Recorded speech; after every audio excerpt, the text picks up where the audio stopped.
মালয়েশিয়াতে থাকা প্রিয় প্রবাসী ভাইয়েরা, একটা কথা আপনাদের সাথে আমি শেয়ার করতে চাই। কথাটা হচ্ছে কি, আগামী 28শে জুন মালয়েশিয়াতে আসতেছে বাংলাদেশের গায়িকা ঐশী। মানে ঐশী নাইট মালয়েশিয়াতে থাকা কিছু মানুষজন আয়োজন করতেছে। সেই টিকিটের প্রাইস 580 থেকে 900 950 টাকা করে, আবার সর্বনিম্ন হচ্ছে 54 রিঙ্গিত। এর ভিতরে 300 রিঙ্গিত, 380, 348 রিঙ্গিত আছে আর কি। আবার অনেক টিকিটগুলো সোল্ড আউট হয়ে গেছে। একটা জিনিস আমি ভাবলাম যে এই যে যারা আয়োজন করতেছে, একবারও কি তাদের দেখবেন যে কোনো মালয়েশিয়াতে থাকা অসহায় প্রবাসীদের পাশে তারা দাঁড়িয়েছে?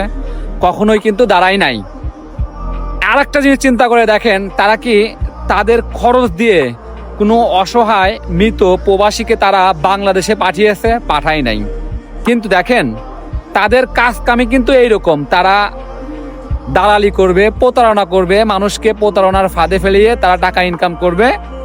এই যে ঐশী নাইট তারা পালন করতেছে, যেখানে মালয়েশিয়াতে লক্ষ লক্ষ প্রবাসীরা অসহায় অবস্থায় আছে, একবারও তাদের কথা চিন্তা করলো না।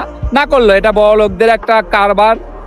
দালালি কইরা, প্রতারণা কইরা, তারা টাকা পয়সা ইনকাম কইরা তারা অনেক কিছু করতেই পারে, স্বাভাবিক। কিন্তু বিষয়টা না আমার কাছে কেমন লাগে, যারা কিনা এই টিকিটগুলা কিনতেছে, টিকিটগুলাও নাকি সোল্ড আউট হয়ে গেছে। তাহলে চিন্তা করেন, এরা আবার পুরস্কার দিচ্ছে।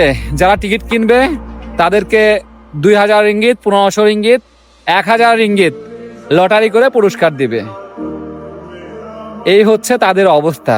কি আর বলবো, দেখেন এই মানুষগুলা, শুধু এই মানুষগুলা না, আরো কিছু মানুষ আছে, তারা কি করতেছে, টিকটকে গিয়ে যারা আমেরিকায় থাকে, ফ্রান্সে থাকে, যারা কিনা মালয়েশিয়াতে স্টুডেন্ট বিষয়ে আসছে, কিছু কিছু মেয়েরা নামে স্টুডেন্ট কিন্তু লাইভে বসিয়ে দাও, মারো মারো, তাদেরকে মারতেছে লোকজন।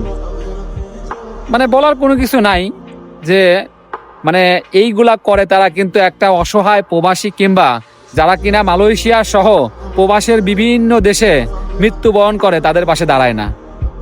কিন্তু এই কাজে কিন্তু অনেক লোক দেখেন ঐশীকে দেখার জন্য, ঐশী নাইট মানে ঐশীর ড্যান্স দেখবে দেখার জন্য একটা টিকিটের দাম প্রায় 1000 রিঙ্গিত, যেটা বাংলাদেশি টাকায় কনভার্ট করলে 32,000 টাকা দাঁড়ায়।